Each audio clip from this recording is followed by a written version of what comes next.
Hi, friends. So, welcome back. Good to see you again. Happy you're here.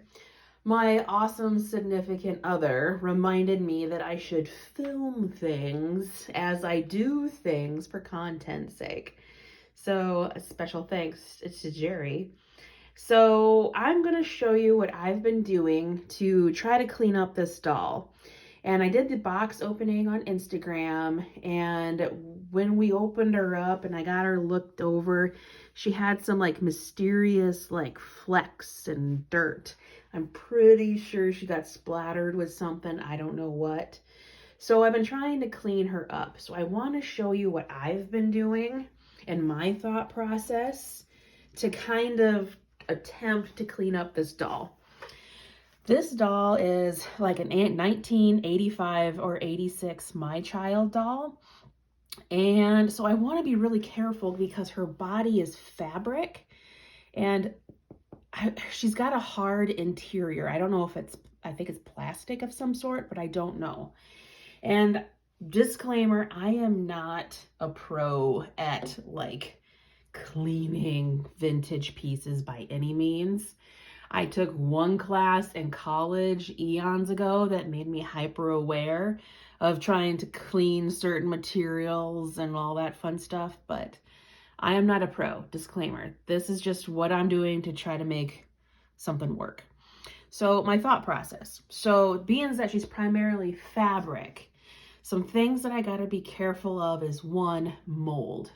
I want to try to use as less water as I can to try to clean her up, because the more water I introduce to this doll, the more likely it could absorb into her and cause issues later. So that's something I got to be hyper aware about.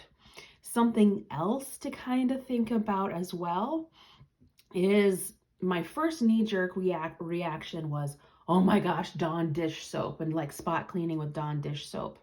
And then I got to thinking, well, if I put soap on the doll, how am I going to get that soap back off again? And that thought process, oddly enough, was back in high school. I used to be a cheerleader. I wasn't any good at it. But when we do stunting, the game plan was don't stunt your teammate. Don't hoist the cheerleader up there without knowing the game plan on how to get it back, how to get them back down. Because you didn't want to be having a conversation while your friend's up there trying to balance. So know how you're going to get out of a situation before you even go into it. So being as I was like, oh, soap. Well, soap requires more water. So let's try something and see if it works before we try soap.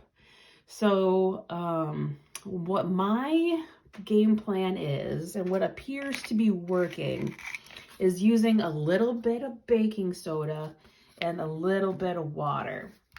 So this is my baking soda. It's nothing fancy. And what I'm gonna do is just put a pile on the plate. Okay. And then I'm going to add just a few drops of water. I'm not going to add a lot, just enough to turn it into a paste. And the reason why this came to mind is there's an old, like, I don't know, wives' tale or home remedy out there, where if you get like a spider bite or a bee sting, or you get a little bug bite, if you put baking soda on it in a little bit of a paste, as it dries out, it's supposed to, whoops, oh well, it's supposed to suck the not the venom, but well, maybe it's venom, poison venom. It's supposed to suck it out, make it last a little less longer. So I'm like, well, maybe baking soda can help if I wet it down. There we go. That's a good paste. There we go. So anyway, you're supposed to put baking soda paste on a bug bite, and it's supposed to make it last less, or be less itchy anyway. So I'm like, well, maybe I can use that too. So when ideally the baking soda starts drying, the goal is for the water to get sucked into the baking soda and out of the doll, versus the water getting sucked back into the doll and into her cotton or into her fibers or whatever. And I'm going to hold off on soap, like I said, because I don't know how to rinse it. So that's like my last ditch effort, but I'm going to see how this works. So next to me, what I have is some cotton swabs just two-ended cotton swabs. I'm going to set this off to the side up here. And I don't want to like mix my mixture with a cotton swab because I want to keep this as dry as possible. Once again, minimizing moisture, minimizing moisture. So I scoop up a little bit on the end. Let's see, and we'll work on her under chin side here. Let me zoom you guys in a little closer so you can kind of see. And I have hit this once already with some baking soda, but there was some on her cheek here that I hadn't gotten to yet. So I'm like, I'll take you along with me and show you what I did.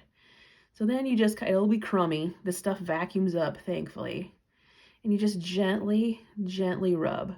I'm not going in there like Incredible Hulk style. I'm not looking to grind away the fibers of her padding here or her face. I'm trying to also maintain the color that's already on there. So my goal is to just rub away the exterior grime that got on her face. And it might look like it's getting darker. Don't worry. It's just kind of absorbing into it. Just don't use a lot of water. Let the baking soda do its work. Okay. And we're just going to kind of rub her face a little bit. And it'll get all over. It'll get all over. But you can vacuum up baking soda pretty easily. And once the end of the Q-tip starts getting all like, I'm gonna get in front of you there. Once the end of the Q-tip starts getting all messed up and discolored, I flip it to the other end. Flip it to the other end. And then we'll scrub up here a little bit. And just make little tiny circles.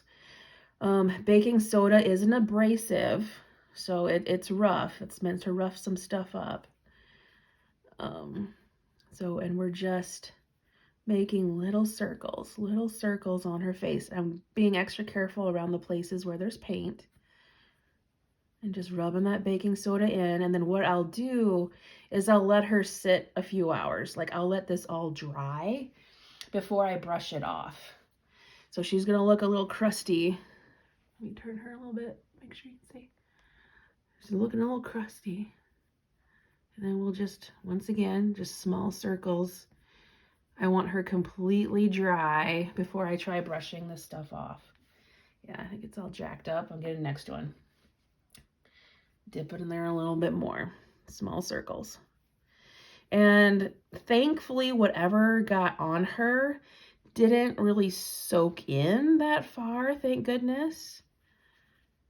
Whatever it is, it's pretty much on her exterior. And I'm supporting the doll. I got her covered up. So just little circles. If it would have absorbed into her more, then I probably would have had to consider soap. A little bit of Dawn dish soap or something into the mix. Side note, that's what I used to clean my stove. A little bit of baking soda, Dawn dish soap, and a paste and water and scrub it, and that worked on my stove. So yeah, I'm gonna toss this or flip around. So you want to be careful. And this side, on her hand, I did, there you are. I did clean up a little bit with this mixture. Oh, there's some under her chin. And then just rub her under her little chin. Just small circles, gentle circles. Small, gentle circles. And I'll show you her other hand too. Her other hand's kind of dirty. And I do have, once we get her all cleaned up and squeaky clean, and some of this discoloration off of her, we'll get her dressed. I do have a little outfit, so it may not be this episode, being that she's got to kind of sit and dry off a little bit, but we'll get her dressed in some cute little clothes too. And I got to wash her clothes too. Her other clothes were kind of like musty smelling and discolored too. I mean, she's an older doll. I mean, she's in good condition for how old she is. She's almost 40 years old. So she's in great condition. Like the fabric on her face is still really tight. Like this exterior is still great. That's why I'm trying to be extra careful too, because I don't want to rub hard and stretch the fabric. So you kind of have to be careful and gentle when you're trying to rub all this stuff on here too, because you don't want to stretch this fabric on her face either, because then it makes her face sag. And it might take a couple treatments. I'd rather go gentle and have to do it a couple times than go hard and risk damaging this poor little thing. So let's see. Let's look at this hand. Let me back out maybe a little bit. So there's a little bit of dirt and grime. Oh, she's got a loose string in her hair. On her hand here. There we go. You can kind of see it. Let's see if we can rub some of that off. Get some of these crusties off. And this is probably just dust too. So you might be able to get by with like dry baking soda. It's just easier to handle if it's in a paste. Oh yeah, look at that. Let me see if I can get this close to the camera. It's picking up some dirt and some grime and stuff. And once again, just gentle. The goal is to grind it off, gently grind it off using the baking soda and not grind it in. So we're not trying to win any awards for how hard we can do this. We just gently, there we go, gently rub it on. Just kind of break up what's going on there a little bit. Get some of the discoloration off. Get some of the years of dusty off, brighten her up a little bit. This helps with the smell too, like the musty smell, because it's baking soda. Like, I also use baking soda in my fridge if it's feeling a little, like if I have garlic in there, onion, and the fridge smells like Pizza Hut leftovers or something. If you put a little baking soda in there in a cup, it'll take that smell out. I feel like, I don't know if you've seen My Big Fat Greek Wedding. There's a character in there, the dad of the family, who always uses Windex. He's like, oh, put a little Windex on it. Oh, Windex will fix it. Let me just get my Windex. I feel that way with baking soda powder. Like, let me put some baking soda on it. I'm sure it'll scrub off. I'm sure, like, rust spots in your sink. A little bit of baking soda. That'll scrub off some rust spots too. All right, let's see. And I'll put up in the comments page too some before and after pictures. I took some right when I first opened her, and I'll take some after pictures after we get her cleaned up a little bit. So this is what I got going on so far. I'll maybe, even the green spot's gotten a little better on her nose. I've been working on that too. That came with the tissue paper. She was wrapped in a green tissue paper. And I don't know if some moisture got in there or her nose just rubbed on it during the whole trip in the mail. But she has this green mark on the tippity tip of her nose that I gotta try to figure out what I want to do with. And it's not as noticeable, like the baking soda has got rid of some of that. But I'll leave another little blob on there to see if I can hopefully get that to lift out again as something dries. Let's put a little bit on her nose. So yeah, stay tuned for the dressing and naming video of this lovely little lady. And I'll let you get back to your day. But like I said, I'm not a professional.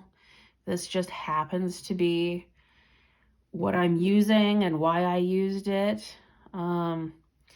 If any of you have any tips on what's worked best in your experience, let me know.